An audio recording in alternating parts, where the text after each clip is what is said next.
Good evening and welcome to this session of Localtalks. Thank you for joining in to listen to this session. Localtalks is basically a platform for discussions around green design in East Africa, and it's run by Localworks Design and Build Practice based in Uganda with the support of the Uganda Society of Architects. The title of today's session is Green and Affordable Sustainable Buildings for Everyone. And it will focus specifically on housing that is both low cost and green. As a practice, we're often asked questions around about the cost of our design. Is what we're doing actually affordable? And this regularly comes up. So these queries have made us kind of more challenged to address this topic. And we have paired this issue with housing, which many of us know is adequate in terms of both quantity and quality around the world in general. But we also see that it's a large concern in East Africa. So it feels really appropriate to address these two things together.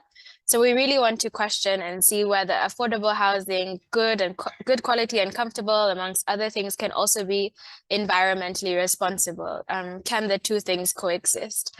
So we've reached out to a few professionals in the field that we feel are addressing this issue. And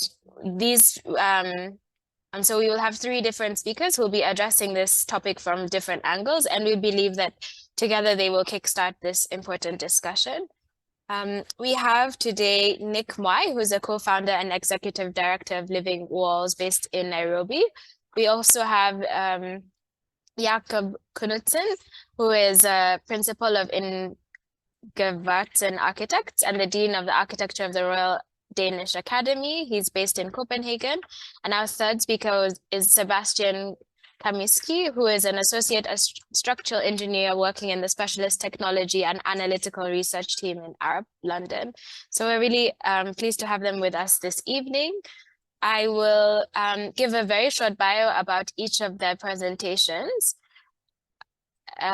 Sorry, not about each of their presentations, about each of them before they speak. And following this, there'll be a question and answer session where everyone is welcome who is attending to ask questions.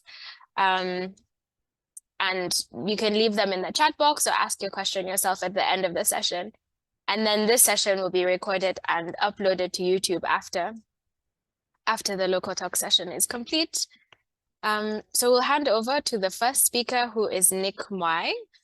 I've shared a little bit about him already, but he is, again, the co-founder and director of Living Walls Africa. Living Walls Africa is a development and construction management company focused primarily on bringing innovative, renewable, and sustainable building solutions to the market and the low-income sector in particular.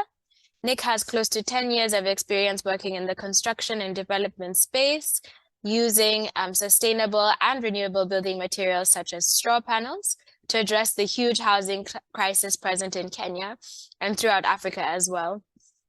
They're also looking to bring much needed alternative building solutions to the sector. So I will hand over to Nick now. End of the day, I think in order for projects to see scalability, they have to be replicable, and in order for them to be replicable, they have to make money. And so we try to address that challenge from there. And about in 2014, 2015, I was introduced to a manufacturing company that was starting in Kenya that was making construction materials, primarily panels, out of wheat and rice straw. And so they were taking big bales of wheat straw harvested locally and baling it and compressing it into panels that could be used for the construction industry. So when I first heard about it, I thought, wow, that's very innovative, but who's going to build with straw? Until I went and saw the factory and I went and saw what's taking place there. And that's where I really fell in love with looking at alternative building technologies, especially for the African environment. Little did I know, I mean, and I'll go into it a little bit further later on, but little did I know that this technology for the wheat straw was actually invented in the 1930s and was used heavily in the United Kingdom in the rebuilding after World War. And so you got a lot of housing in Europe using wheat straw panels that people don't even realize is probably in their walls.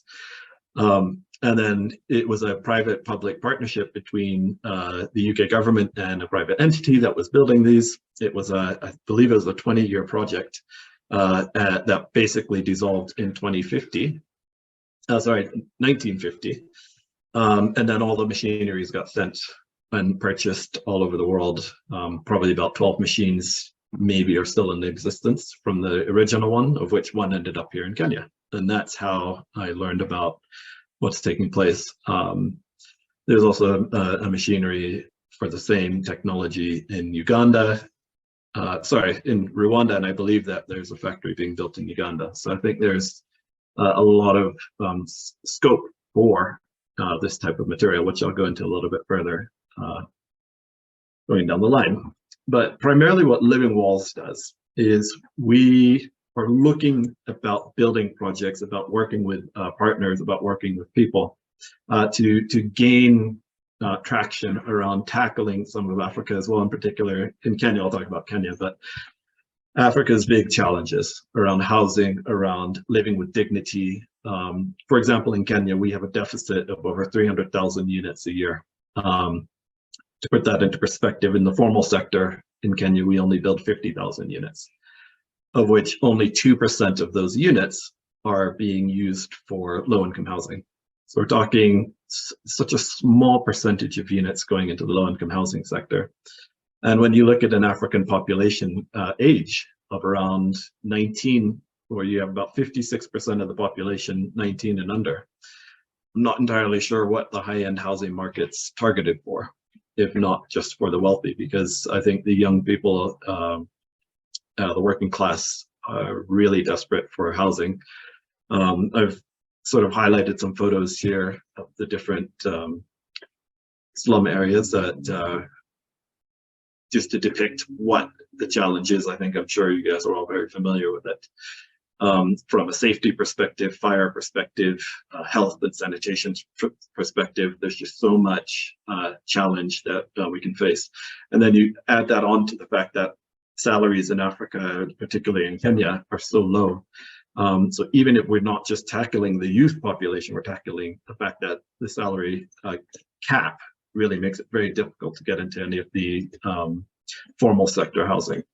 And so we set out to try and change that, to say, you can do affordable, cost-effective, dignified living in a manner that is appropriate for everyone. And I'll go into some of the details around how we're structuring those. But the fundamentals are there. The fundamentals are, there's a big demand, but there's not enough supply. And I think there's not enough supply primarily from the fact that there's not enough raw materials to allow us to do this in the traditional sense. So using concrete and your traditional building materials are not going to address this problem on its own. We're going to need to start working with alternatives if we're going to really start tackling this. But what it means is that we have an endless opportunity as the industry to be able to tackle this problem and improve lives and make money at the same time. And I think that's the critical part. So over here, you'll see on the left under sustainable, just a picture of what a straw panel cut open looks like. And then in the affordable side, you're looking at, again, large scale mass housing, but with all the amenities that would be required from, a basic shower, a toilet, sink, and a small kitchen, and anything that would be suitable for a studio apartment. And just making it so that it's very replicable and innovative. Now, to talk a little bit now more in depth about the technology that we've been using. This is the actual photos from the factory in Kenya that was manufacturing. I was part of the setup of this factory, so very familiar with the whole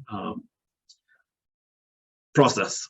And so in the bottom left, you'll see the straw bales that we've been collecting that were collected to make the panels. The panels are then covered in a craft paper that's lined with a polyethylene lining for waterproofing. And what we get is an ultra strong panel. And I've tested this. We lifted a panel up on some concrete blocks, and I made a ramp with one of the panels and drove an SUV on top of it and just parked it there while I did a tour of the factory with some investors. And sure enough, no change in the panel other than a slight bend. The housing's been used internationally in the United States, in the South Pacific. It was used in Vanuatu to help rebuild after a typhoon wiped out 70% of their housing. Again, the reason they use these panels is the cost effectiveness, the transportability, and the strength. The strength was actually a very big factor, that another typhoon hits, they're not going to wipe these houses down. Which always reminds me of that a children's story, but they can withstand over 100-mile-an-hour winds, and can be built to multiple different specs. Been quoted for military governments, for bulletproof housing. So you name it, from the low income all the way to the most high spec, it's been used for that.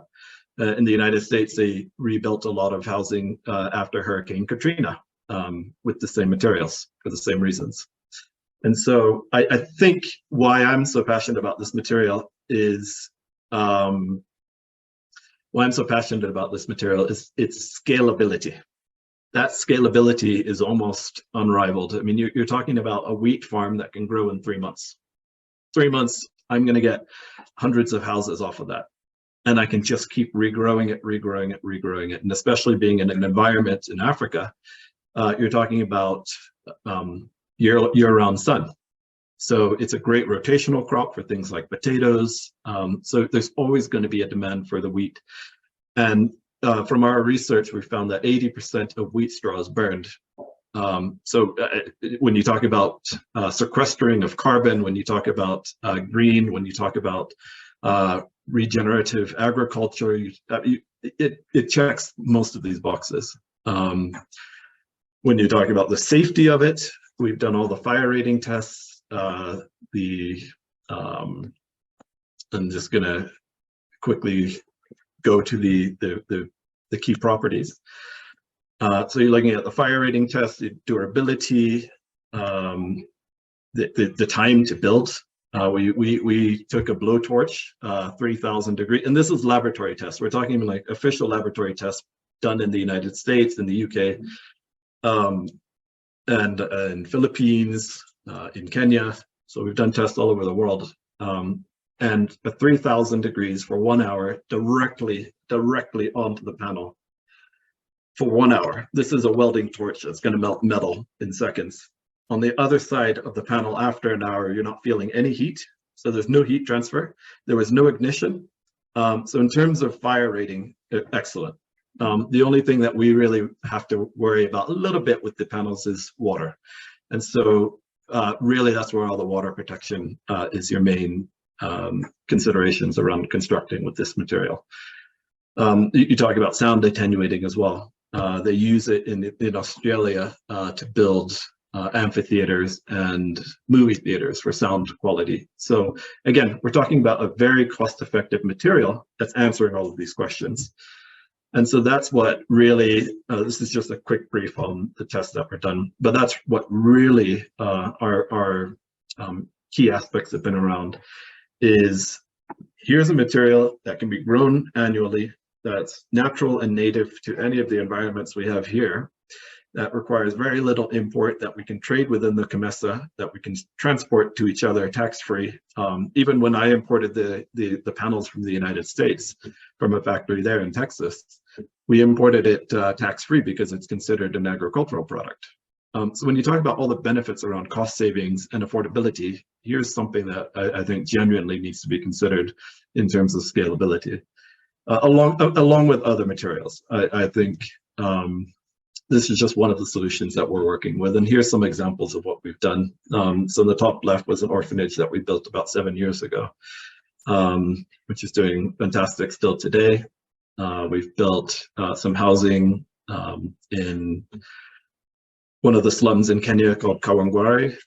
We've done guardhouses, we built a butchery, again, some small rooms in Kawangware, and then also cottages and houses for different income levels. So I think it's a very suitable material from our perspective over the last 7 years, that it can answer a lot of questions from the general, I think, industry. Now, just to kind of wrap up, what is Living Walls trying to do and achieve in this? What we're trying to do is to build a model that is replicable by other parties, whether it be a developer, whether it be construction companies. It's about building revenue streams, it's about building incomes, it's about empowering people. And one of the ways that we found can be very interesting is to do a special purpose vehicle where you partner with a landowner. So you're not necessarily having to adjust all of the costs and raise the money to buy all the land. You partner with landowners, whether you do it through a lease or you actually do a transfer of title and purchase the land through a partnership. But the whole idea is about unlocking a lot of land potential that's being locked up by people sitting on idle land. So it's about going to these areas that have high populations and saying, here's an idea that we have, here's the cost effectiveness, here's the returns that you're looking at, and here's how you're going to get your money back over time. And so this is sort of area that Living Walls wants to really consult in and to help others understand is the financial aspect of it, as well as the sustainability and green aspect of construction. And so these are just sort of the ideas around what a structure might look like. In terms of the different parties. The Living Walls might be if we were to do it for ourselves, but it might be your company, it might be your ideas, but the whole idea is being able to structure something that makes sense. And so that's exactly what we're doing, is that we're looking at 2 projects right now, one for about 102 units, and then another one in another low-income area, 42 studio units, just basically using timber, straw, and a bit of concrete. For now. Now we are researching how to transition into other materials other than concrete and timber, but for now that's what we're using. And yeah, well, I'd like to thank you guys for your time and welcome any questions at the end.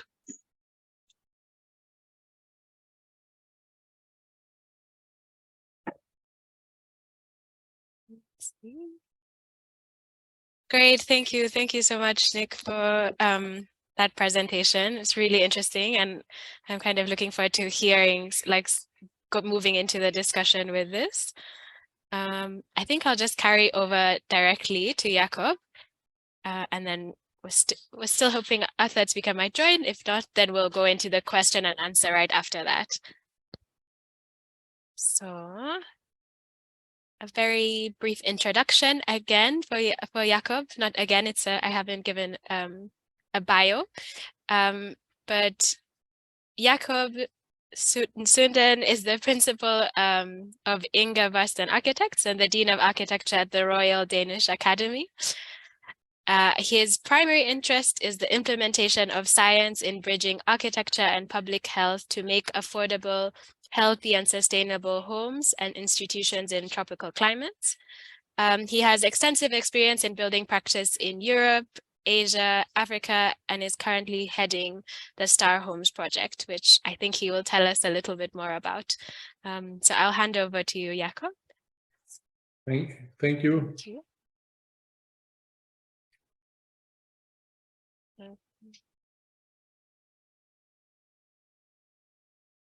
And thank you for the invitation. Is my presentation on now? It's working? Yes, it's working. Yeah. Good. Thank you. This is very exciting. Just a bit of background. I'm coming from Denmark in the north in Scandinavia, so that's a long way away from tropical Africa. I'm in the middle of this Copenhagen, a very livable city, also a very cold city at winter. This is people biking, and we do bike all the time. I'm the dean of this old institution where we are with educated architects for 270 years almost. So it's a long tradition. We have had very good architects educated from this institution, like Arne Jacobsen. The architects among you will know him. And Lady Bjarke Engels, one of the big stars in the international heaven of architects at the moment. This is a power plant. This is an incinerator plant where you burn waste and transform it into heat, central heating and electricity for the entire city of Copenhagen. And there's a ski slope on top of it. So it's a quite unusual project. Also, Jørgen Utzon, who made the Sydney Opera, was a student here many years ago. And I use this to kind of state that we have this kind of tradition of saying architecture is not only about practice, it's about science, it's about practice, and it's about art, but it's the combination of the things that actually has the potential of creating new solutions, new ways of looking at the world.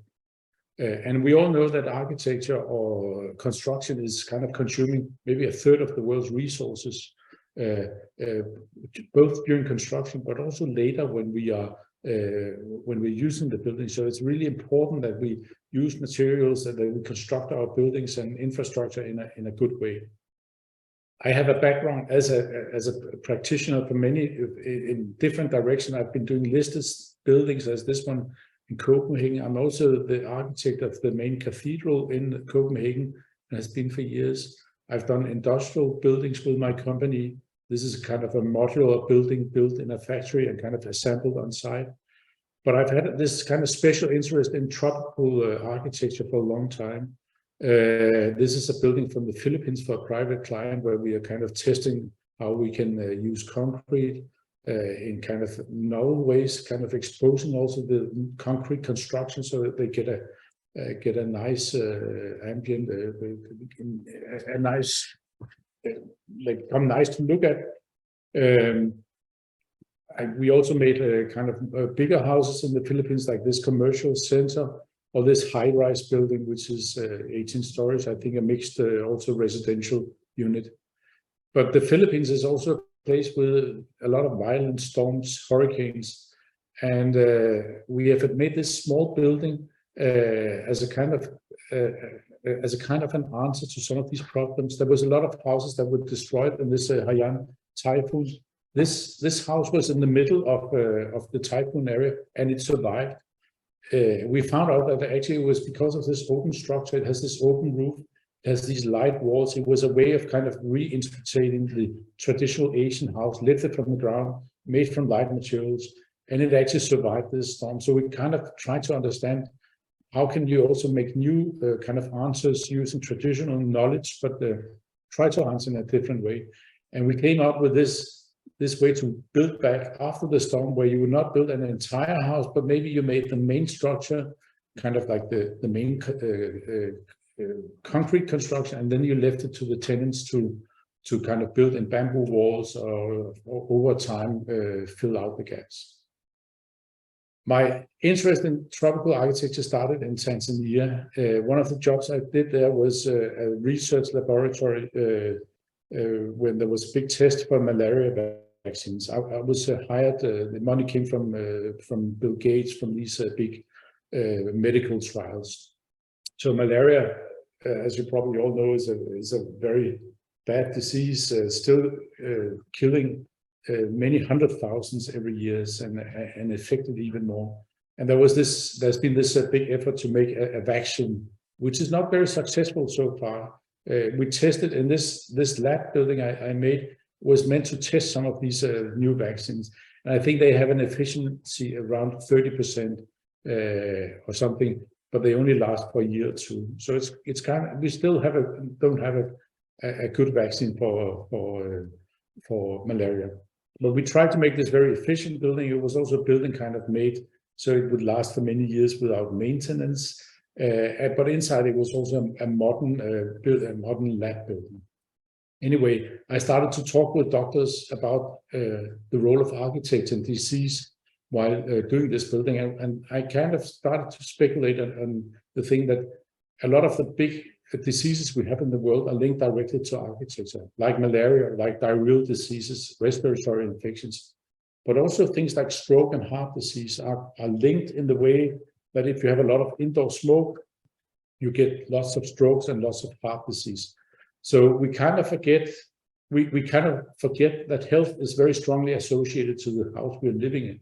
It used to be, I'm only saying that perhaps half of the kind of double life expectancy we have today is due to architects and engineers, not due to doctors. So we should be proud of what we've done in the built environment. In Africa, you often have these very heavy houses with high thermal mass. This is from the Gambia. Little ventilation, heavy walls, And you can see that the best way to avoid malaria is to use a mosquito net, a bed net. But you can see how it's very difficult for people to use this because of the heat. It becomes very hot inside a bed net at night. You all know that. So discomfort is a primary source of why people refuse to use the bed net. And so they use for everything else, to collect plastic bottles or to fish, not because people are ignorant, but because they use it, but because the houses they live in are too hot for the mosquito net to make any sense. We started looking at these different houses in Africa and compared them to Tanzania. We looked at Tanzania and the Gambia, these heavy houses made from burned bricks or soil bricks, little ventilation, very hot houses, and often completely suffocating. And then we compared them to houses from Asia, where you have the same climate basically as in the tropical zones of Africa, but in a completely different solution in terms of architecture. Like this house from Thailand, where you raise the building, you make it from very light materials, you have different zones used in different times of the year, different times of the day, to accommodate for the climate, to do something which is comfortable for people to stay in. And if you look at a picture like this, a house made from bamboo, you can almost feel how comfortable it is. You have the wind coming in all directions. So it kind of feels very nice to stay in this house, even though it's made from very cheap materials. It's a completely different way of building a house. And we were inspired by this and thinking, how can we not take it directly, but can we use some of these solutions and kind of think about how they could be used in an African context? We measured a lot of houses in the Philippines, in Africa and in Asia, and compared them, and we could see that the houses in Africa in similar climates were much warmer inside, and especially they were much warmer at night. And we were interested at the temperature at 9 o'clock at night, because that's the time when you go to bed and you decide whether to use a bed net or not.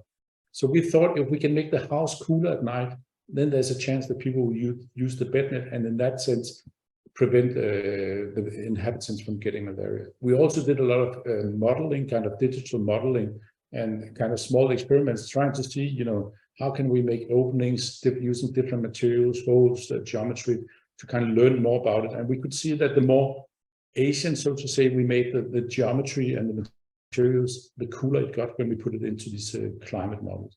So this was the theory. We published it all in a book about Asian and African housing and trying to understand all the background on this. And then we started to build prototypes in the northern Tanzania and around Tanga. This is one of the more radical ones where we are kind of raising the house. You can see from the ground, the bedrooms. Actually, this is kind of maybe better to explain. So we made a standard design where we would raise the bedrooms and make the bedrooms from light materials, lots of ventilation. We would have a cooking area, which was outdoor to protect the inhabitants from smoke. We would collect water, and we would create a good latrine and kind of do a lot of things to improve health in general. We made a lottery because we couldn't just walk around handing out houses. So we kind of made a lottery and people could win a new house. And then we started to build prototypes. We made this one in bamboo, which is not usually used for building construction in this area, but we kind of found bamboo anyway. We made it in a single-story version and a two-story version. You can see this is from the inside. We didn't bother about using a kind of mosquito net inside the house. It's all open. So it's just kind of made from light materials. And people really like these houses. We also made them in wood, we use planks and we kind of space them to get more air into the house. These were very popular, the wooden houses, also in the two-story version here.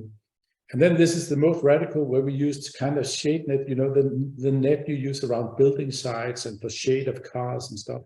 And we start to explore this material and use it in two different qualities, one which was almost opaque and one which was more open, kind of keeping out the rain, but still allowing a lot of ventilation, kind of making a house which basically have no thermal load. It's all made from light materials.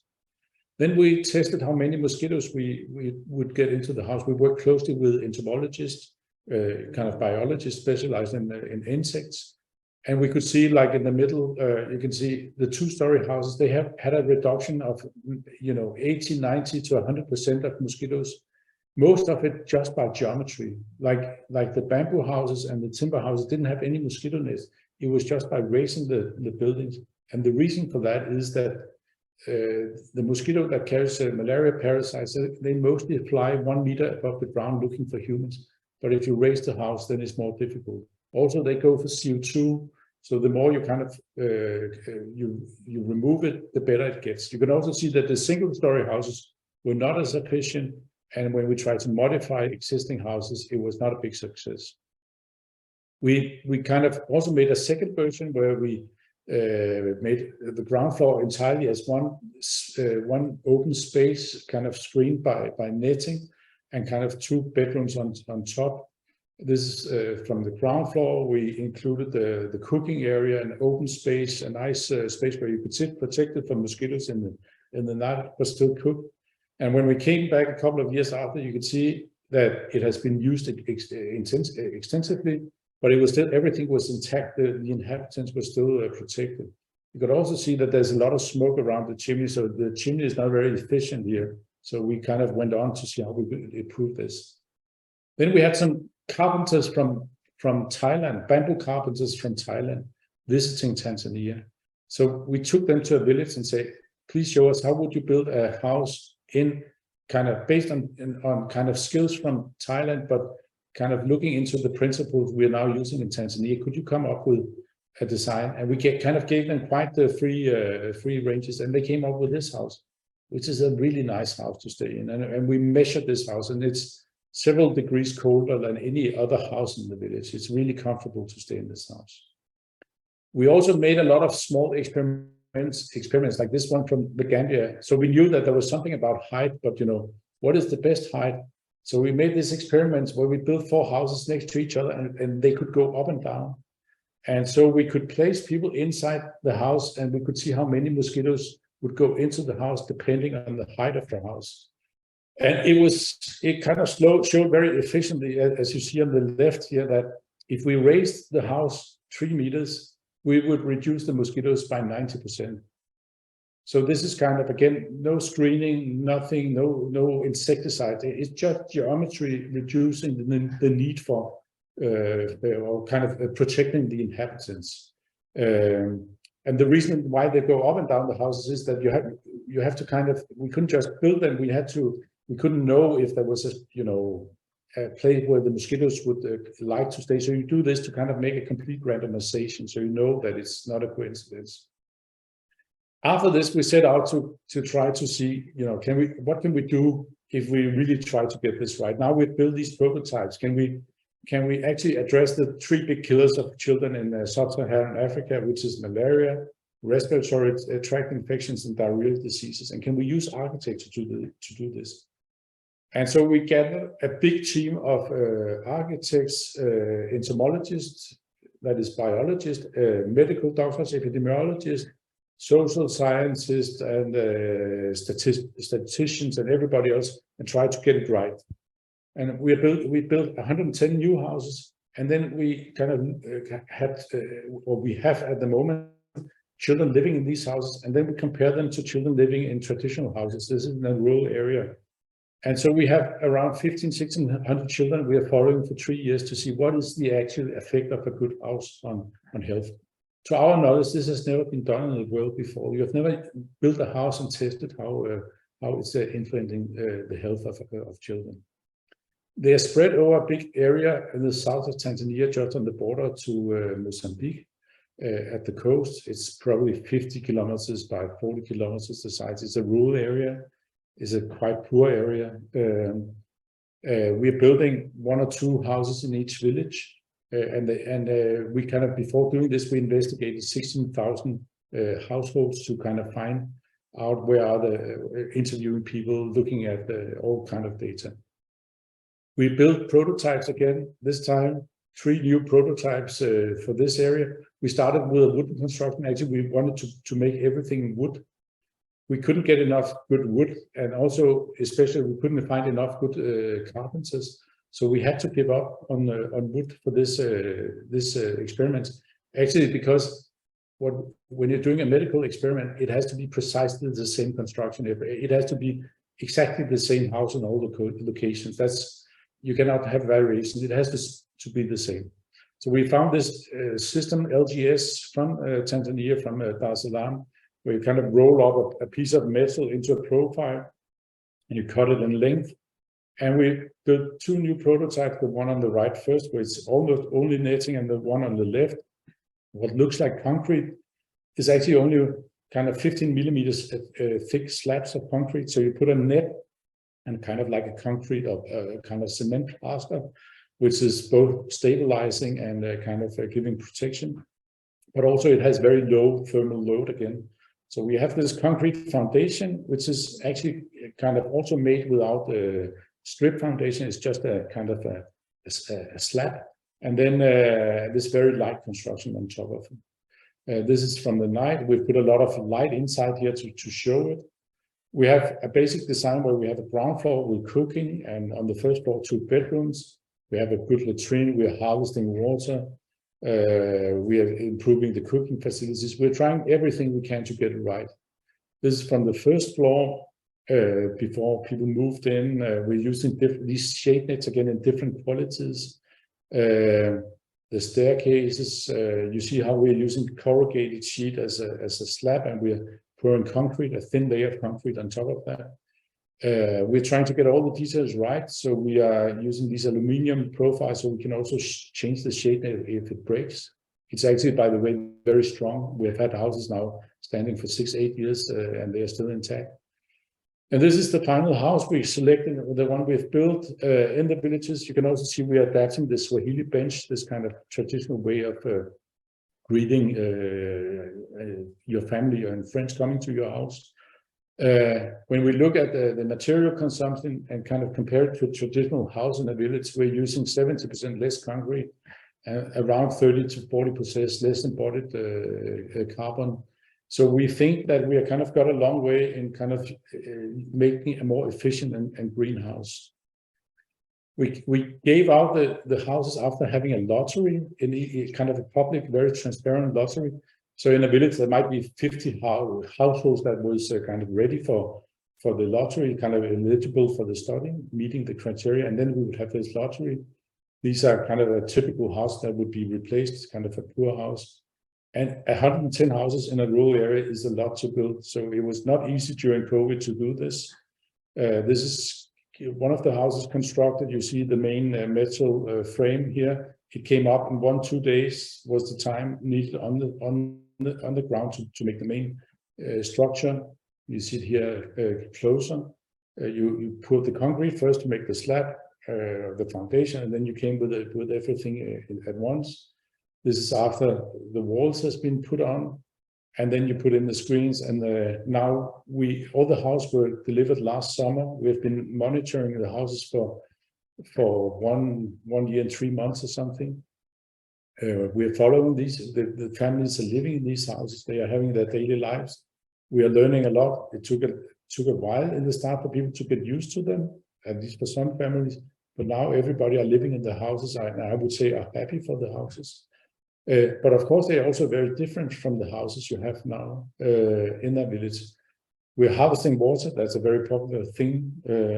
We are having this improved cooking area where you use a lot less firewood and and also with more hygienic surfaces. And of course, what's all started, it's about how you make a bedroom where you can use your bed net and have a cool temperature. This is how it looks in a kind of a more urban, you can say, village. They kind of blend in quite nicely after some time. And the whole thing is actually the same as Nick was talking about, that we know that we need houses for about 2 billion people in Africa, in the next 25 years or something. We need 30 years, we need houses for 1.3 billion new people, plus probably 50% of the houses already there needs to be reconstructed. So it's kind of equivalent of building the United States every 4 years or something. You know, it's a massive building effort we're looking at.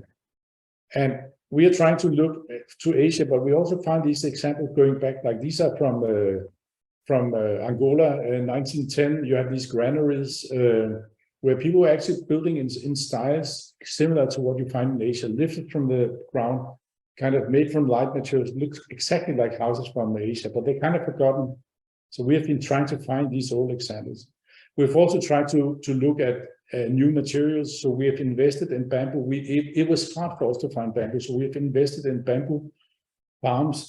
So we're growing bamboo now, and we built this factory where we're trying to test new ways of use. You can see we've used it for the cladding of the walls here, and inside we're trying to build furniture, and we're trying to make timber, and we're trying to treat bamboo in different ways, and trying to learn how to make it in the best possible ways for Africa. We also build these kind of test houses at our bamboo farm, where we trying to use bamboo in many different ways. You can see the boards, or maybe you can see here the kind of the roofing sheets are actually made from bamboo. I'll come back to this. You can see the boards here for the walls and for the cabinets are kind of, that's a woven bamboo imported from India, but we did this to test it, and we are kind of thinking about whether it's possible to make something similar. You can also see it's used here for the corrugated sheets. That's actually also bamboo imported from India. So we're testing this, and I'm kind of looking also for the aesthetics and kind of how to make a nice house. I mean, it's not only about making a cheap house, it's about making houses that are not only affordable, but also attractive to people. This is one of the latest houses. It's not something we did. It's one of the guys who worked with us on the project in Tora, on the Star Homes. And he built this house himself. He's a contractor, local contractor. So he kind of adapted our design. He made it in local bricks, burnt bricks, and a concrete frame. But then he kind of made this timber construction on the first floor and used this netting. So he kind of adopted the principles and made, I think, a quite good adaptation of our design. At the moment, we've also we're building a copy. We've built this copy in Copenhagen. You see in the back, this is from an exhibition at the Royal Danish Academy. We built half a house in wood just to see if we could build it in wood. And actually next week, we have this big conference on architecture called UIA, where we expect 6,000 architects or something coming from all over the world to Copenhagen to discuss sustainable architecture. And we are going to present this house as part as this discussion. We're putting up this mock-up, and we'll have presentations on it. Yeah, that's it. Thank you very much. We'll stop sharing. Got it. Thank you so much, Jakob. That was just really interesting, and we've covered a lot, I think a lot in a short period of time. So there are very many engaging questions, I think, that we already have, and some that will be asked. But I might interject because Sebastian has joined us. So I think, Sebastian, just as a quick briefing, essentially Nick and Jakob, Nick spoke first, and then Jakob spoke afterwards. So what we were doing is the 3 presentations, and then we're going to have a short discussion afterwards. So if you would like to go ahead and give your presentation, then at the end, I will kind of gather the questions that are there and give opportunities to other people to ask questions too. Yeah, I can give a very quick introduction to who you are. So Sebastian is an associate structural engineer working in the specialist technology and analytic research team in Arup. He's based in London.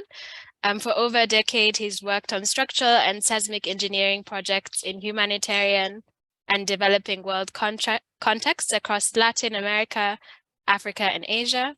And his focus is on appropriate, sustainable, resilient, and affordable schools and housing in seismic areas, using a mixture of traditional and modern technologies and materials. So that's kind of a very brief introduction, and I'll just hand over straight to you. There you go. Great. Thank you very much, firstly, for inviting me to talk today. And I'm very sorry that I'm late. I had some internet problems and the internet wasn't functioning. I was trying to send a message, but it's come back now. Sometimes the internet here doesn't quite work. So apologies for that. Can you hear me? Is it clear now? Yes, I can hear you. Excellent. Okay, great. I'm just going to share my screen. So hopefully this works. So can you see that? Yes, yeah, looks good. Thank you. Excellent. Great. Today I was asked to talk about sustainable housing for contexts around the world. So my topic is resilient, low carbon and affordable housing. And let's see if this works. Great. So first, let's set the scene. What do we need to achieve and why? And I'm sure we're all aware of this, but firstly, cement contributes towards around 8% of the global CO2 emissions worldwide. So that is a significant amount. So clearly, we do need to have lower carbon construction in the construction sector worldwide. At the same time, we need to understand the magnitude of inadequate construction combined with natural disasters worldwide. Around 1.6 billion people worldwide live in inadequate housing, and earthquakes are the main cause of death from natural disasters worldwide. So why are so many buildings in developed countries so vulnerable to earthquakes? Well, really, this is primarily due to inadequate structural design and issues with durability, which I'm going to mention a few times because this is so key. Both of these are primarily due to a lack of funds and secondarily a lack of knowledge. So globally, desperately, we really need construction that is resilient to disasters and sustainable and of course appropriate. So we need construction that really satisfies quite a lot of criteria, but satisfying these is very, very important. Otherwise, it's just not going to work and it's not going to improve resilience around the world. So what are the key challenges and considerations to getting towards resilient, appropriate and sustainable housing? I'm going to run through just a few very quickly, and then I'm going to give a case study of one project that we worked on. So funds, number one, unfortunately, this often is a limiting factor to housing that's really appropriate and satisfies all the different criteria. Knowledge is another barrier. A lot of that knowledge is widely available, but we do see there's some specialist materials and techniques, sometimes, especially with, say, disaster resilient techniques, that knowledge isn't always available. Regulations and policy can be a barrier. When we're looking at new technologies, if the regulations aren't in place, then sometimes they simply can't be rolled out across in a country. Community aspirations, this is very important and something we often need to consider. People tend to aspire to what they perceive to be a better, stronger and more durable form of house, and one that reflects a higher level of prosperity in comparison with their neighbours. And that's very key. We need to understand this. Naturally, people all around the world want something that's more durable and want something which, for example, their next door neighbour has. Their next door neighbour may have a concrete house, and that's what they want because that's perceived to be more durable and stronger. It's something we need to be aware of. It doesn't mean we always have to go for that concrete house option, but we do need to be aware of and respect it. So how many people would want to live in an informal bamboo house, as you can see on the screen? They're more likely to want to live in a masonry or concrete house.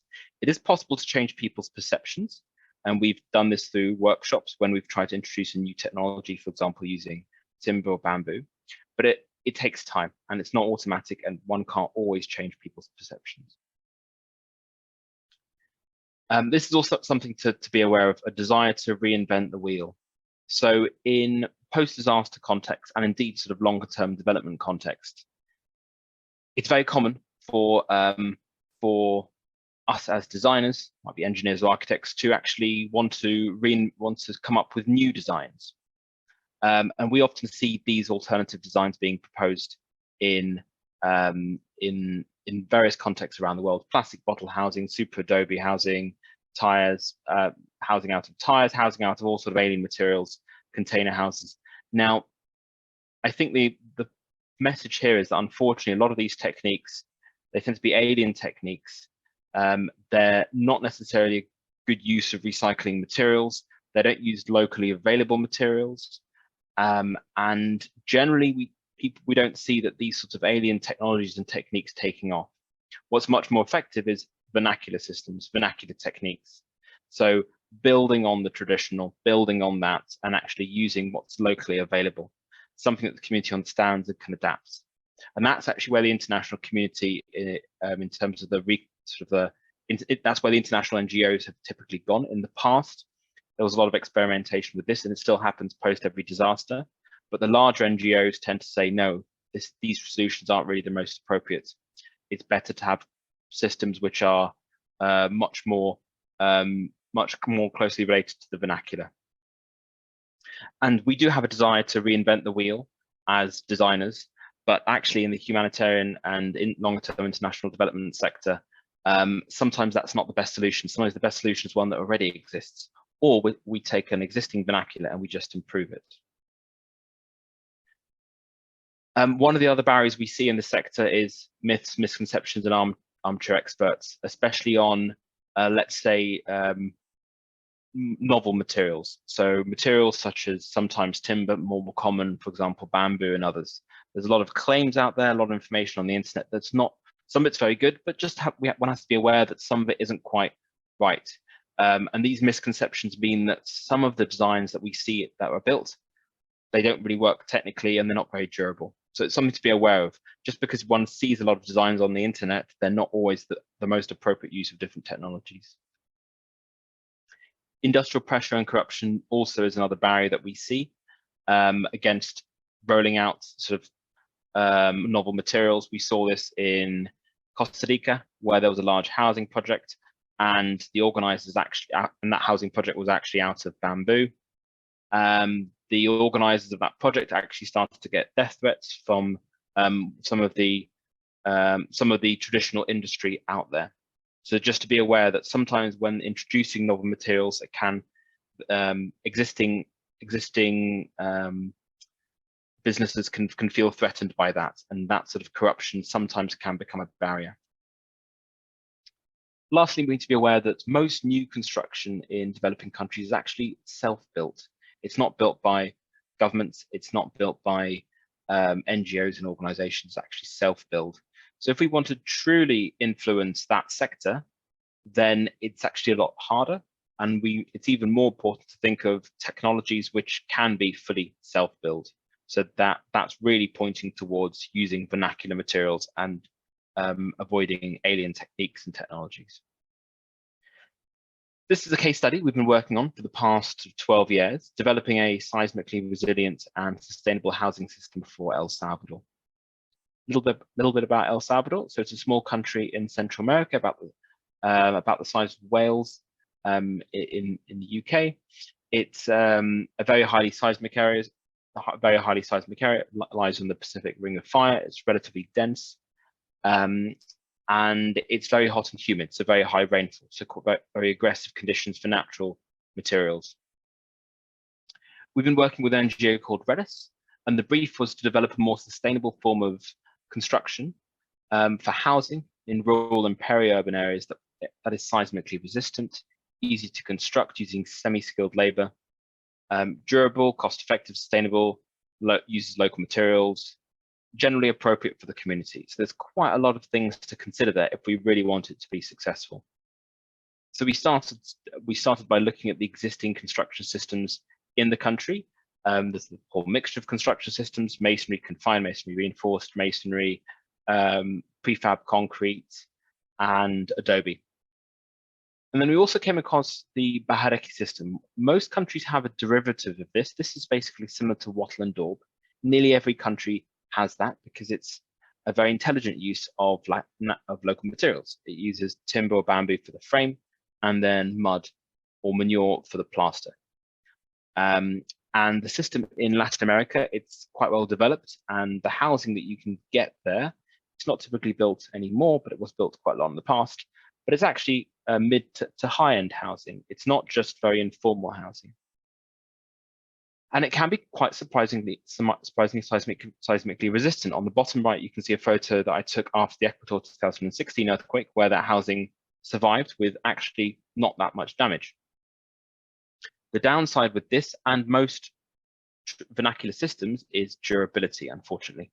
Here you can see damage that this was exposed after the earthquake in 2016, but the damage that you can see there's a lot of rot and a lot of insect attack. And that's the problem with timber and bamboo. One of the main issues is insect attack and rot. And that basically makes these buildings much more vulnerable to earthquakes at the same time. So we took that system and we thought, well, this is very good to begin with. There's some things we can improve, but actually it's a local material, local system that people are very familiar with. It uses local materials. Let's see if we can improve it. So we started with an owner-driven approach, working very closely with the local communities to understand their needs and desires, and did various workshops with them. And we came up with an improved Bahadeki system for El Salvador. And this uses a treated, in our case, it's actually a timber frame, treated to protect against insects, covered with a matrix of cane, and that's finely plastered with cement mortar. The connections are all engineered. The cement mortar's quite thin. In the end, you have something which actually has 50% of the cement content of a traditional block workhouse, but it's actually much more seismically resilient. And that's the completed design on the left before rendering and after rendering. So it gives quite a modern feel, and the community really liked it. Inside, you can see the frame, but the community were very happy with it. From their point of view, it satisfied everything they were looking for a house. And going through all the different design steps one at a time, sustainability-wise, we're buying the cane direct from local farmers. And in terms of the embodied carbon, this has around 50% of the embodied carbon of a conventional reinforced masonry house. So we've significantly reduced the carbon emissions. Designing for thermal contact, thermal comfort.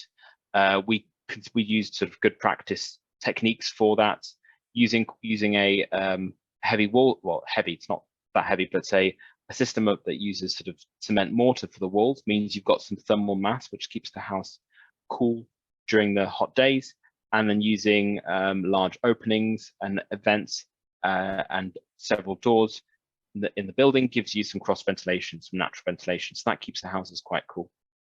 And as I mentioned, from a seismic point of view, it's fully code compliant. And that was, we went through various testing regimes to confirm how that particular system would behave in earthquakes. So based on that, we then published some guides about how other people can build with this. It's now been incorporated into the International Standard Organization Code, which is the new 22156 code for bamboo structural design, which is the latest bamboo code that's been published internationally. And there's various guides on this technique. And other organizations around the world are also building with similar houses in Mexico, in Colombia, Peru, and the Philippines. So this is part of a family of these systems, of these improved Bahadeki systems, which is actually proving quite popular. And we're trying to encourage more of these houses to be built. And just to finish off, the evaluations are really, really critical. So we did this at several phases throughout the process. And those evaluations allowed us to learn from what went wrong and incorporate that into the latest versions of the design. So that was a very quick overview of just the process we did and the key things to consider. Thank you very much, and happy to help with any questions.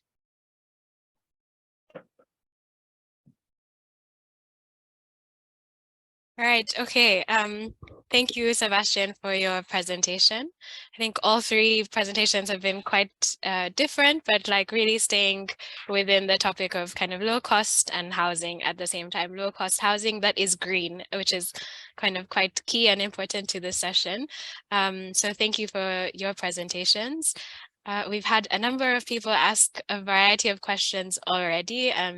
Some have been answered, and I think some can also be, we have quite a bit of time as well for more questions to be asked. So I'd just like to ask attendees, you're welcome to raise your hands and ask your questions as well. But I'll also be summarizing and maybe picking out a few of the questions and answers from the Q&A.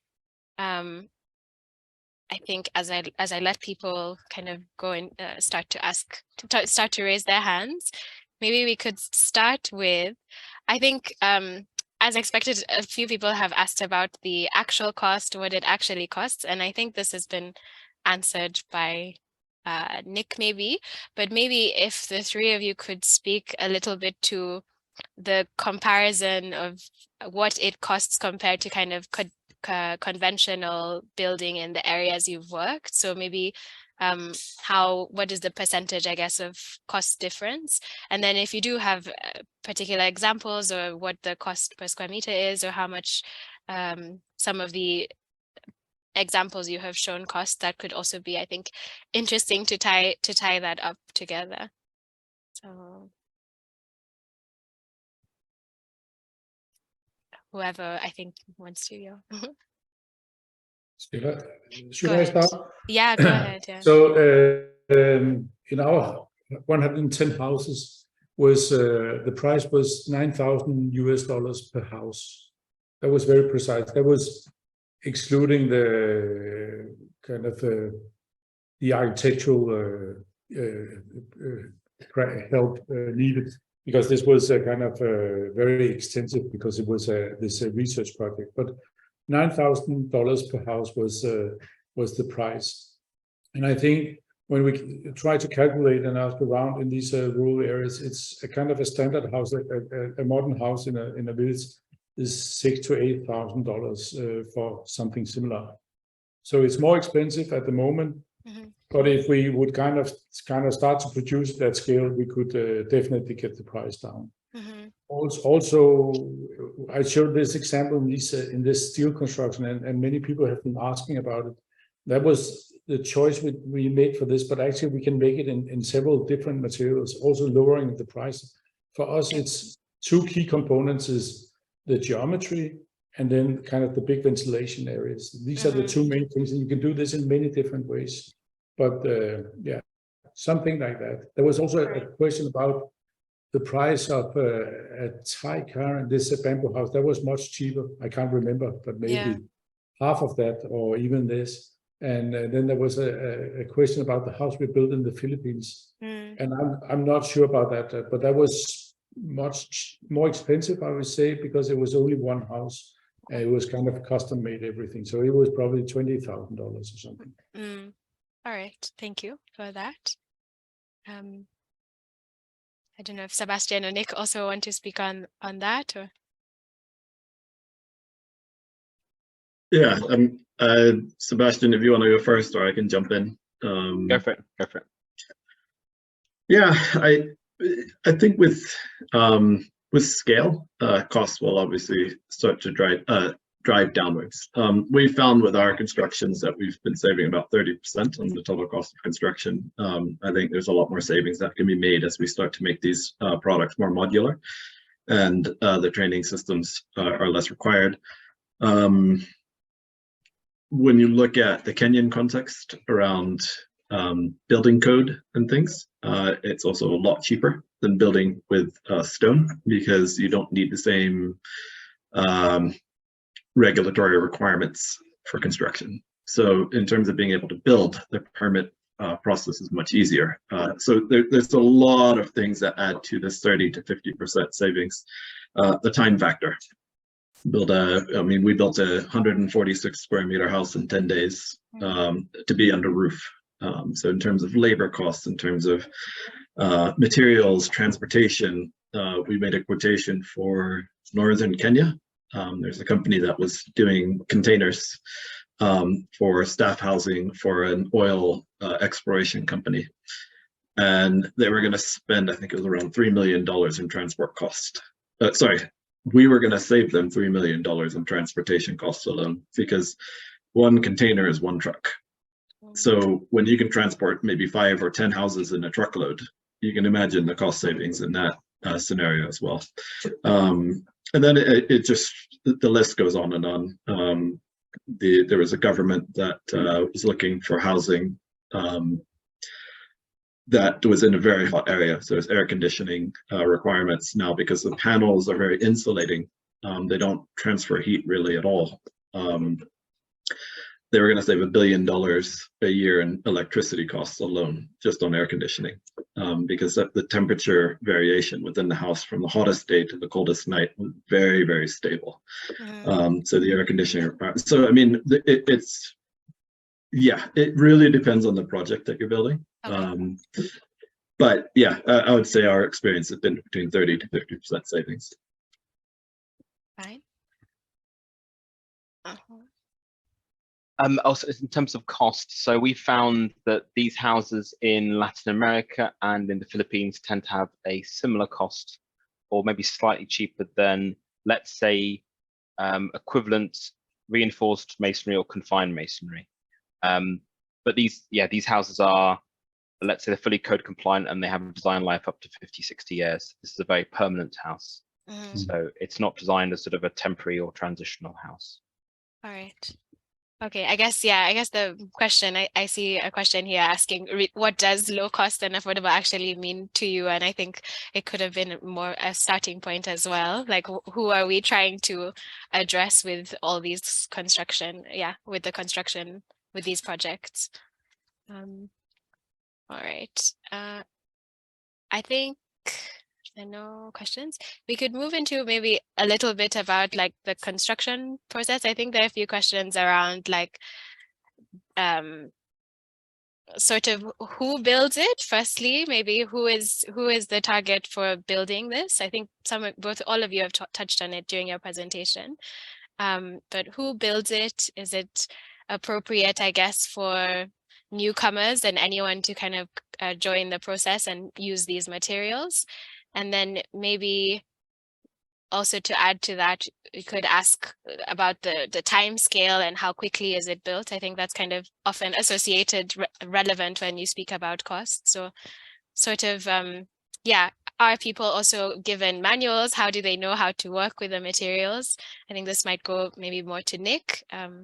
So a number of questions in one, but generally who is building, who is it made for?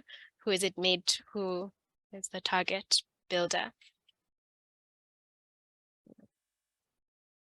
I think the reality for us is it requires less skilled.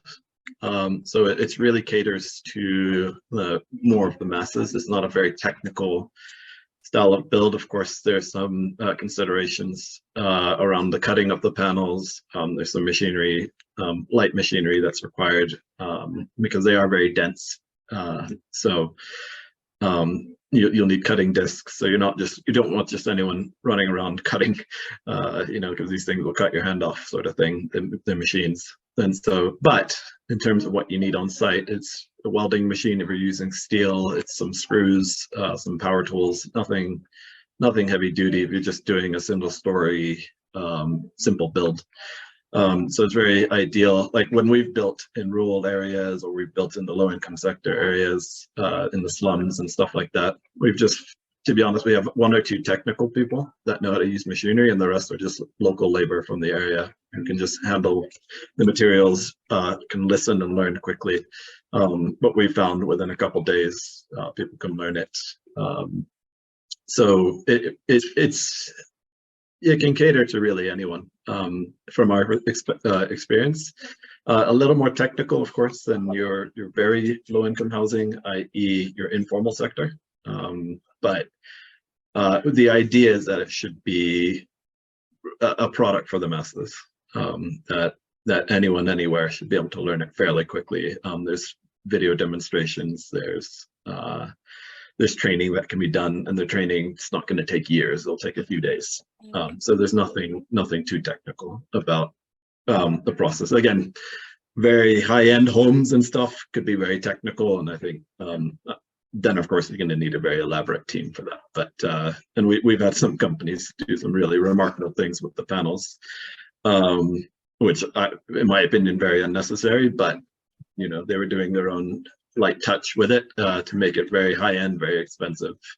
But the idea is that it's straw, it's wheat straw, it's a waste material from a farm. It's about carbon sequestration. You're not talking about a very expensive material.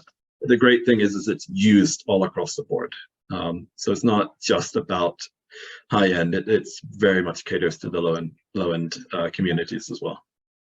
All right.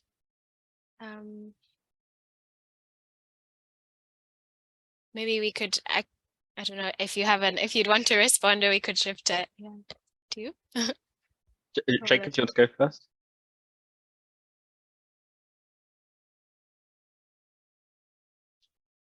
shall I chip in?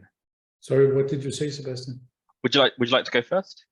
No, please go first. Yeah. So for the system that I presented, the traditional system of Bahareki, of basically which is a wattle and daub system, which most countries have, is very much a unskilled to semi-skilled system, which all countries have. The improved version is a little bit more complex, and so you're probably talking about semi-skilled to skilled labor. So just to be realistic, but putting my cynical hat on, I think we, in general, we would really like green and sustainable housing to be used much more widely. One problem we see is so many designs that are built, including the one that I've presented, we work on, we produce manuals, but we never see them take off en masse. What we're seeing built around the world, really, it's the same systems for 50, 100 years. It's the traditional systems, reinforced concrete, masonry, basically. So we're not seeing this big change. That's not, I'm just saying that as another issue. It's, we do always want to see this big change en masse, but it's these systems we end up, unfortunately, mainly building them by hiring specific labor as part of larger projects. It's rare that we see the community actually take this on. When I mean en masse, I mean in tens of thousands. Not that we should aim for that. We should certainly aim for that, but it's just something to be aware of. I think it's a barrier. We somehow do need to disseminate these technologies down so they are used on a larger scale. Right. Yeah. Maybe I guess I was quite intrigued to see your system, Sebastian, because I also recognized it kind of as a traditional method you see in many places in the world, and something you've improved by kind of especially by, I think, by raising the small wall on the bottom and kind of making quite small changes, but actually very important changes. If you don't do these, I suspect that it will all kind of be rotten and eaten by termites in a very short time. So you can say these are basic skills to know.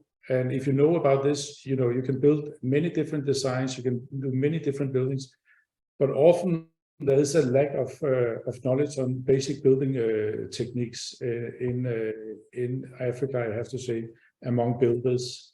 So there's a lot of education needed on to kind of get these systems out. So for me, it's not so much about a single system. It's actually about kind of raising the general knowledge level, not only among the professionals like us, but for the people building in many different ways. So you know, how do you qualify a mason and a carpenter and all these people so they would themselves make a better house and kind of start to adapt this? I think this is one of the big challenges, and it has to do with education, and it has to do with business, and it has to do with a lot of things. And so it's difficult not to continue with the traditional systems if you don't have enough people who knows how to kind of challenge them or break them or do something a bit better.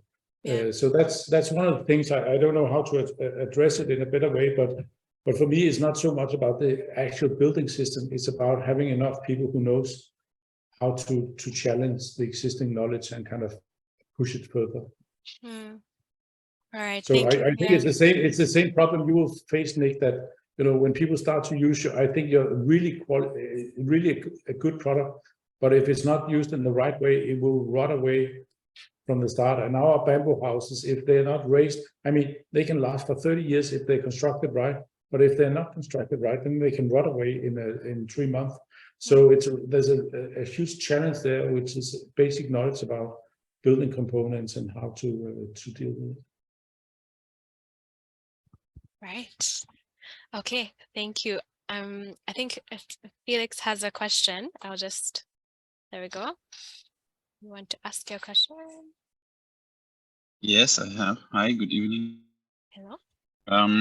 Maybe first a comment and then a question. Overall, I feel that, of course, all three, you know, designs and material ideas are each one is very, very interesting. And I think we should not forget that the projects that were presented happen in very different climates. So particular Jakob's very, very lightweight designs, I think many of them take place in Tanzania and probably the hot of Tanzania. And maybe that, you would probably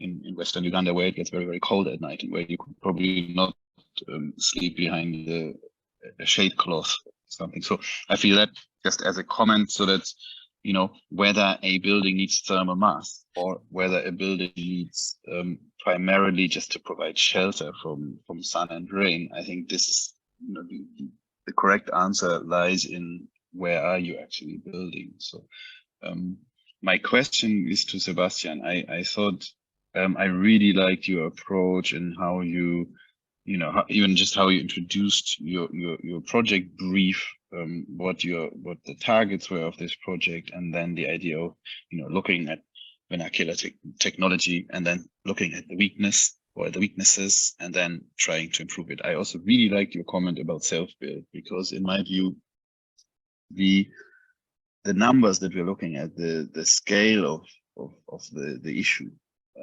is so huge that I personally do not believe in sort of developer or even government-led solutions. I think the solution really lies in self-build.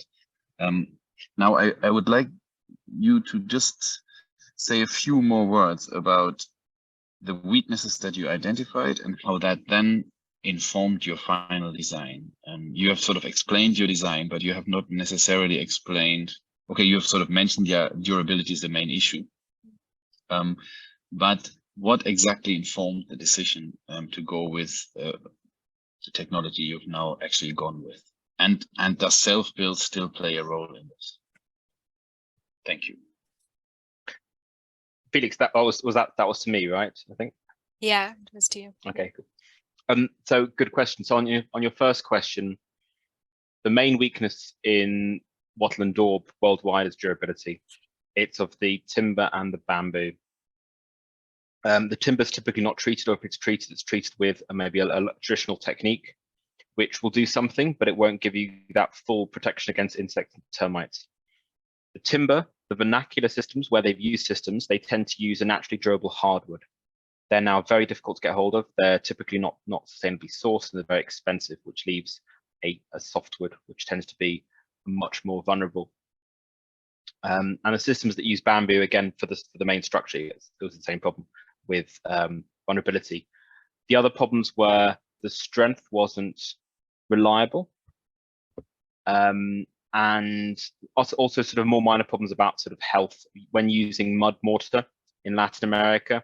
There's an insect called chinche, which carries a disease called chagas, which can live in the cracks of mud mortar houses. I believe it's only endemic to Central and South America, but because it lives in mud mortar houses, actually that means if you're reusing that system, it carries a greater risk of carrying that disease, and it's actually a deadly disease. So for those decisions, for those reasons, we sort of thought this is a great system, but let's actually improve it, and we'll engineer the connections, change the mud mortar to cement mortar, which is much more reliable. I saw your question here. I've just actually responded your question about have you considered lime plaster instead of cement plaster? I'll respond here, but I'll also quickly respond now verbally. Cement mortar, I understand your concerns about breathability. In this case, because it's quite thin, it actually works quite nicely. It's more impermeable. It provides better strength, and it provides corrosion protection to the chicken mesh. We have a chicken mesh inside that fixes the matrix. Without that, lime wouldn't provide that corrosion protection as much, and so it's likely that the chicken mesh would corrode. And we haven't actually seen issues with breathability. Existing similar houses, sort of engineered houses, been built in Costa Rica 30 years ago, and I inspected them after about 20-25 years of life a few years ago, and they were in great condition. And so that just illustrated that for this specific system, actually impermeability and breathability wasn't an issue, I think because it's quite thin, the mortar in the end, and we've got good roof overhangs which protects against driving rain. So those are sort of the reasons why we thought we can actually improve the system. And there was this precedent that we'd seen in Colombia and in Costa Rica. And so we built a subsystem specifically for El Salvador, and it seems to have worked quite nicely.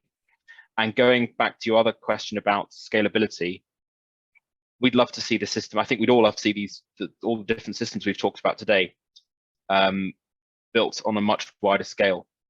What I've seen in the sector is that we all try, and there's so many manuals out there. We've tried to produce a manual for this, and all systems naturally we want to produce a manual, and then people will tend to copy that.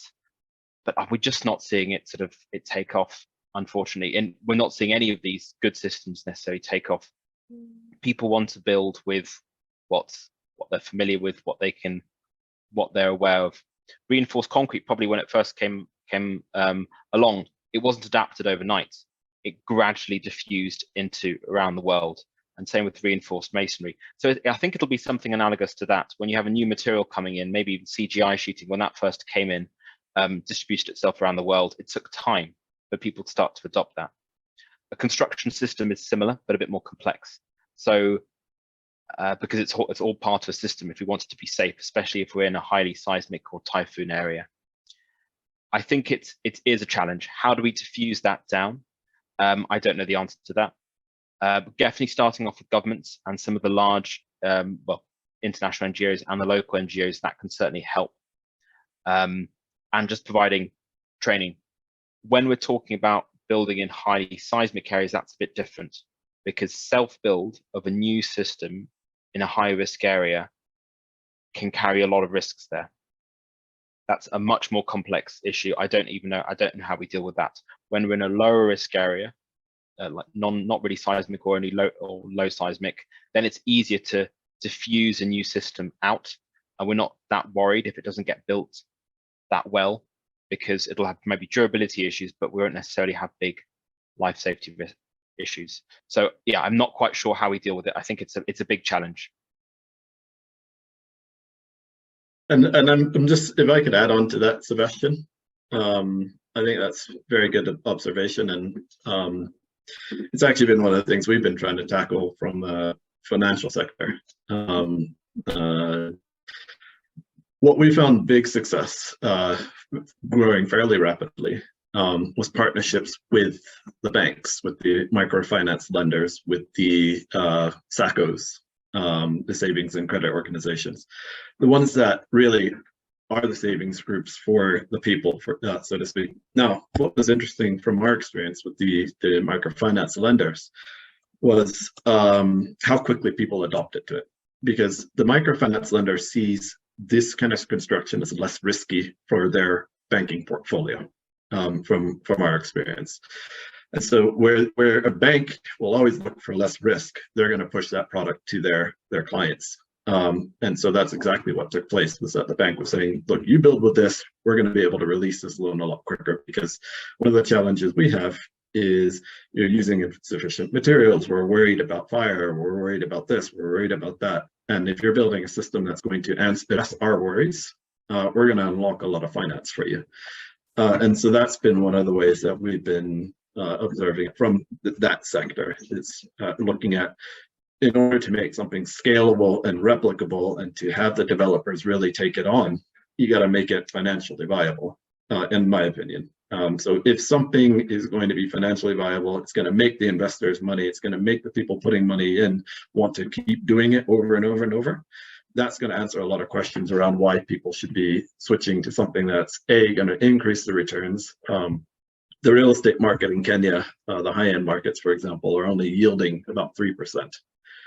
So if you've got a government treasury that's paying 12%, and you're getting 3% on real estate, why on earth would you go into real estate on the traditional sense? So when you bring in solutions that can give you 18, 20, 25%, I think that's going to perk up a lot of ears. And that's what one of the messages we're trying to drive at.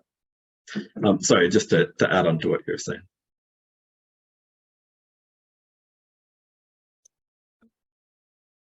Can I add to that? That I think you're right, that we need to somehow get it into a market. So I'm coming from this health background, you can say a lot. And there's this concept, many people think that it's the job of the government or NGOs or some kind of Bill Gates or somebody will come and kind of finance all these houses. And I can't see that happening. It has to be, it needs to be a business where some people wake up in the morning and think, I can make some money on this. I can make something which makes sense. And so I think we need to get it kind of away from this thinking that it has to be subsidized all over. If we can make attractive solutions, then they will be used. So I'm very much in favor of the good example and how, and you know, copying, and I think architecture is in many ways a fashion. So if you look at the roofs in East Africa, you can see how they are changing all over the place. Suddenly they are higher pitched, they get these kind of lots of facets and stuff. People are using a lot of money to get a house that looks kind of right to them. So it's important that we have examples that are appealing, that people want to copy, that they want to engage in. It's not only about technical solution. A house is much more. It needs to be appealing. It needs to be something you desire. And I mean, this has been done in other parts of the world. After the Second World War, United States had this case study house. They knew they had to build millions of houses, pretty much the same as now in Africa. And they made these big programs where they built case study houses and kind of made them available for people to study and copy. I think, you know, rather than supporting a lot of houses, support a few and kind of get them out there and discuss them. That would be my take on this. Right. Thank you. I think, sorry, I was just allowing, I don't know, I think, there we go. Just Valerie has a question, so I just open the floor to her to share. All right. Thank you so much for these presentations. I think they were quite enlightening.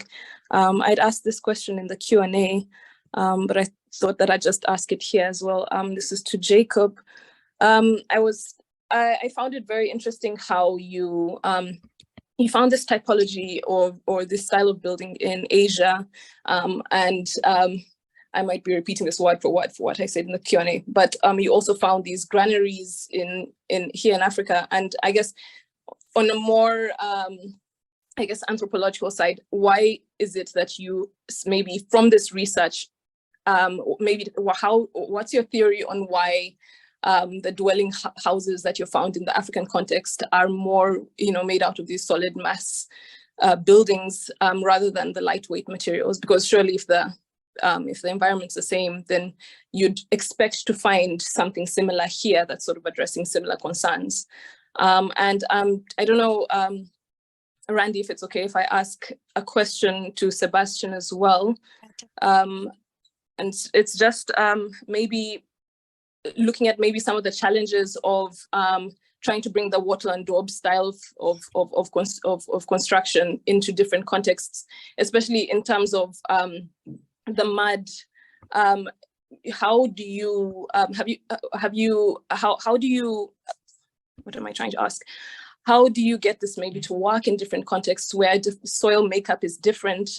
Is that something that was fairly easy to work out? Did it require a lot of research? Because I think one of the things that maybe prevent some of these technologies from taking on is, I know here in Uganda, compressed earth block got a really bad reputation because some of the earlier mixes were poor, and so everyone just sort of saw this brick disintegrating. So now I'm suspecting you'd experience similar pushback by trying to introduce something that brings mud back into the general usage. And so if it's something that someone who is supposed to work in, you know, that someone's supposed to adapt from many different contexts, being able to get the mix right is obviously a very critical aspect to making the technology work. And if you don't have access to maybe soil testing and that sort of thing, how does that get rolled out? It may be also just betraying my ignorance of the technology.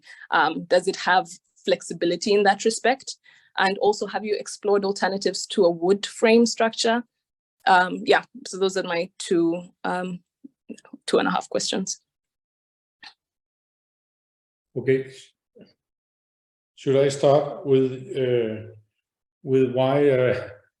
It's a really good question. Why is it that Africa in general has moved away from, like, I mean, not, there was also this discussion, there's a different from more temperate climate, or a more in Africa. But if you have the hot, humid zones along the coast, a kind of traditional tropical climate, it's about having a low thermal mass. It becomes different when it's colder at night. But if you have these kind of traditional humid areas, you want to have a light construction. And my answer will probably be that a big part of it is due to colonialism. That if you look at Zanzibar as an example, you've imported a style from a desert community, Arabic style of building, which is completely unsuited. You have heavy walls, you have small window openings, because they're basically coming from a more kind of desert-like climate. It's just the wrong kind of approach, and it can never be improved. So Zanzibar will always be really warm if you walk around Stone Town in a hot season. And you can say later it was a kind of European styles adopted. And even today you see a lot of kind of styles from Northern Europe being copied in houses, and you think this is just really not the right solution to these problems. You need a different architecture, and I would say maybe a completely different and new architecture, which is still to be found. So I hope there will be radical new solutions to this. And I agree with Sebastian that, you know, it should not be the kind of strange tires embedded in wall or strange whatever materials. It needs to be kind of real solutions, but climatic solutions are important. I'm personally been very fascinated by the time of, you know, in the 50s and 60s in architecture. There were these radical examples of how to make climatic architecture before the air conditioning came. And so for me, some of these examples are much more interesting to study than the recent examples. So I think we have to go back in history in many different ways.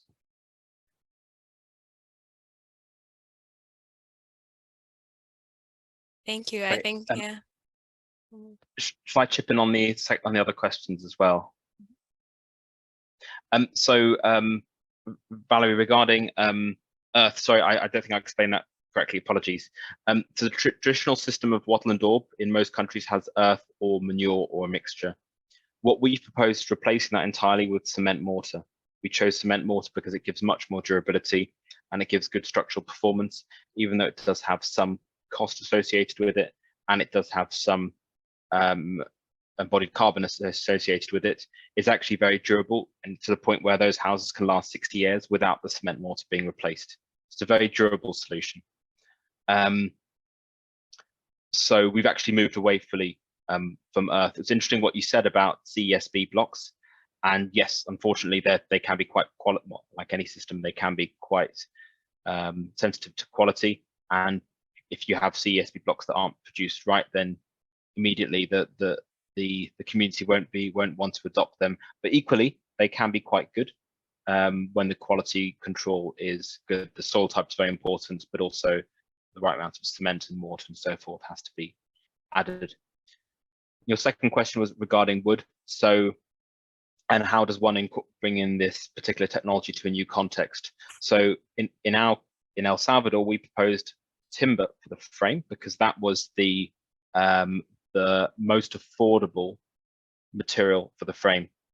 In other countries where large diameter bamboo is available, it's not really in El Salvador, but in say Colombia, it's widely available. They tend to use bamboo, large diameter bamboo for the frame. When I say large diameter, it's sort of about that 100 to 150 mil, very, very large diameter for the frame. But I think timber and bamboo, in those sense, they work very well. They're very easy to work, very easy to fix. So using those sort of materials, most countries have timber or bamboo available in theory from a sustainable source. So that's something we can pursue. Unfortunately, you can't always get FSC sourced timber in many countries yet. We should definitely work towards that because that's where we need to go. But you can start to get FSC sourced bamboo. So that's quite a positive thing. All right. I think they've been answered. Unless Valerie, I think that's unless you had anything else. No. I just like maybe a follow-up question to using timber, especially because you did mention the challenges of having well-treated timber and presumably well-treated bamboo, and that being like potentially degrading. So that's why I was kind of asking if you had explored any other sort of substructure that would be an alternative to something that would degrade. Yeah. So good question. No, I think they're still the most appropriate. So most countries now have treated timber available off the shelf. Problem is the treatment chemicals used. In some cases, they're not so nice. So the old CCA, which has copper, chromium, and arsenic, now banned in many countries, is still available in many countries. But you can buy CCA treated timber all over the world. It does the job. It's just it can be a bit nasty. So the countries are slowly moving away from that. But that's basically normally treated in a proper treatment facility. So the quality is quite good. I can't comment on the, for example, East Africa context. I'm not sure what's available off the shelf, but I would have thought treated timber is probably quite widely available. Treated bamboo is available off the shelf in quite a few countries, but the quality does vary. There isn't an international standard for treatment of bamboo. We're trying to work on that, and we've got some publications out there to try and positively influence that, but there isn't this standard. So people are producing to different qualities, and often it's easy just to treat yourself. If you treat yourself following some simple guidance which is available out there, then you can produce something that's quite reliable. And what that does, it protects against insect attack. One still needs to protect against rot. To protect against rot, you need to protect using basically durability by design process. So basically keep it dry, basically elevate your structure, have a good overhang, and waterproof walls. Once you do that, timber and bamboo inside the structure, if it's treated against insects and it's kept dry, it will last forever. There's nothing to attack it. But can I add to this, because I agree very much. You can say that it's also important that then when you construct houses made from timber, that you do it in a way so you can shift the members or whatever part of a construction starts to rot, that it's designed in a way so it's easy to dismantle and replace the small pieces. And that's also a complication in many new structures with glue laminated wood and other things, that they are so complicated that they are almost impossible to repair at a later stage. So that's a new kind of problem we are building in our buildings. So like the maintenance of the building is also like it being built so that it can be maintained well easily. Yeah. That's quite interesting. Yeah. Okay, so maybe I kind of think I might ask sort of a last kind of question a little bit about community and their response. I think this has been asked in slightly different ways, but mostly for Jakob, but also I think Sebastian and Nick, if you have something to add. But I guess with Jakob, you've had a few different precedents and different prototypes built. So I'm kind of curious to know, along with others, how is the community kind of responding to these buildings, and are there things that you've learned from the way that they've used them over the years that have adapted the design in kind of particular ways? Because I think, yeah, it's all interesting.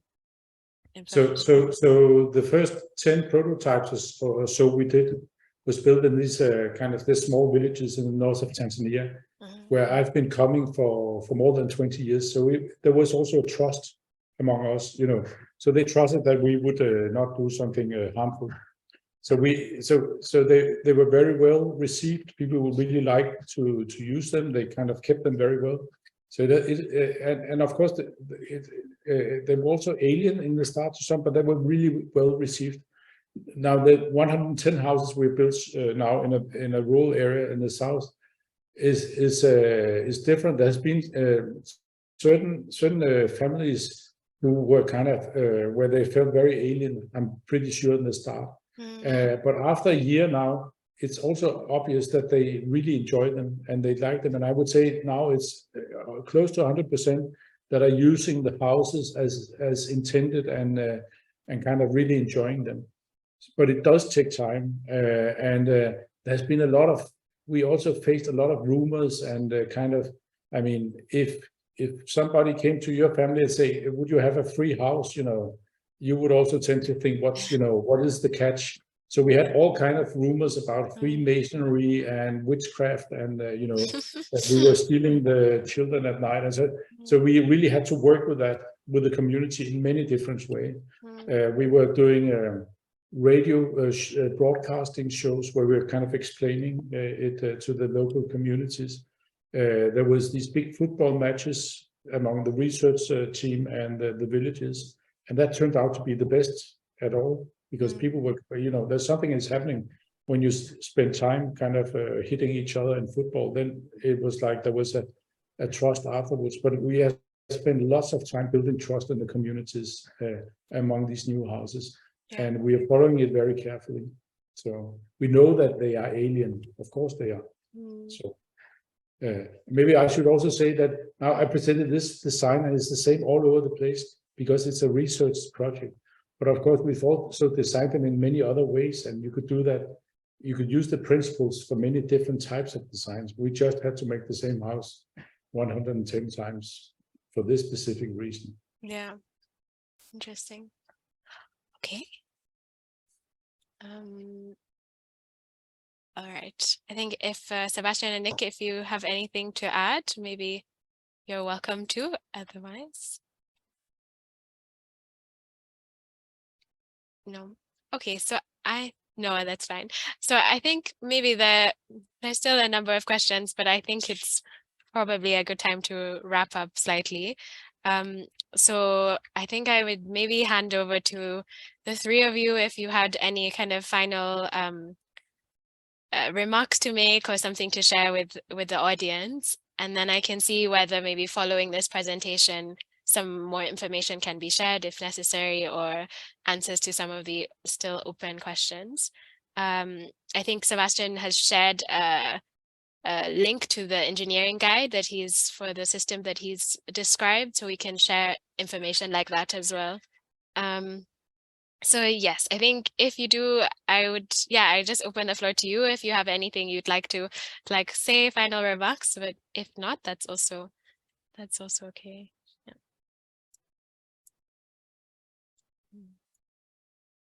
Yeah, I'm happy to start. Thank you very much for inviting us to talk today. That was really interesting and great questions. For me, I think one of the main issues I've mentioned this several times. One of the main issues I see is durability in design. So we definitely need more green, sustainable, low carbon technologies out there. They do need to be durable, and that's just so important. And it's the main area which we see going wrong. So for anyone working on this, it's just something we'd encourage to focus on. It's good to have a house that sort of lasts a good amount of time, and we generally sort of aim for at least 30 years. And if you build properly, a house can last sort of 60 years with minimum maintenance. I agree with Jakob that building in maintenance is important, and having the communities understand that's really important. But sometimes it can be quite easy just to design a house without any significant changes where the maintenance requirements are less. So if we can do that, let's do that. The design should maximize durability for free, because then the community don't have to pay much in the future to maintain things. So that's just my final thought. Nice. Okay. Right. Can I also just say that I want to thank you for the invitation. I think it's a very good initiative you're taking here in Localtalks, and it's really important what you're doing. And there's so many ways you could discuss this issue, and but I think it's important that we all try to make very good examples whenever we have the chance, because we want to have something out there in the world we can discuss and we can copy and we can kind of be inspired by. So it's not only about creating a lot of houses, it's also about creating a lot of houses, but it's also about creating something which is really inspiring for other professionals and local people. So thank you for taking this initiative.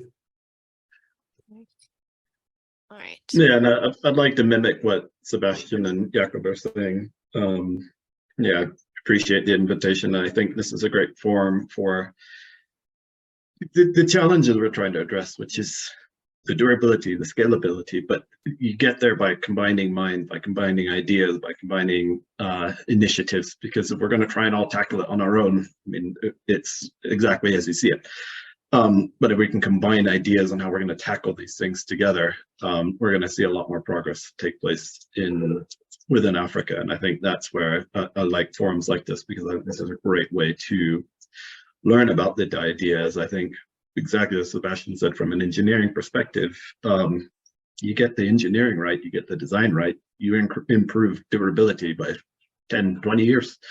You get the materials right, as Jakob's saying, you get the concepts right, you improve livelihoods, dignified living, health. These are all factors that have incredible meaning to me and to people that I think we're all seeking to impact in a way that has positive influence. And so I think the more we can have these conversations, the better. Yeah. All right. Thank you. Those remarks are really, yeah, it's really good. It's been great to listen to all three of you, and we're just thankful for your time as well, preparing and just willingness to be a part of Local Talks.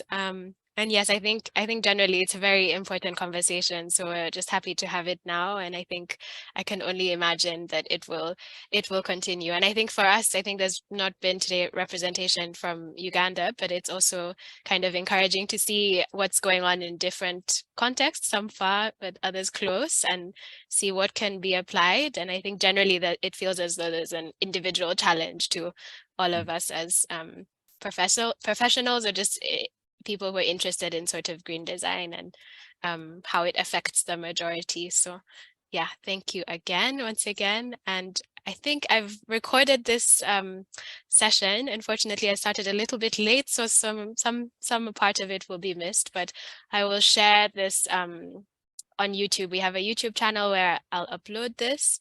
And then, as I've said already, I'll try and kind of, if any further information comes, we'll see that we can make sure that we can share it with everyone. So yeah, I think our next Local Talk session, we have them 4 times a year, every 3rd month.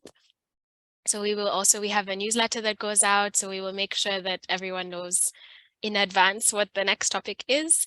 And also I'd like to encourage people who have attended that you're welcome to write to us and message us, let us know if you share feedback, but also if you have ideas or topics that you're interested in or work in, then you can let us know so that we kind of build the base of material we share and so that it's relevant to you. Okay, I think that's kind of everything from us. Have a good night to all, or yeah, that's fun. Thank you. Okay. Thank you. Bye-bye.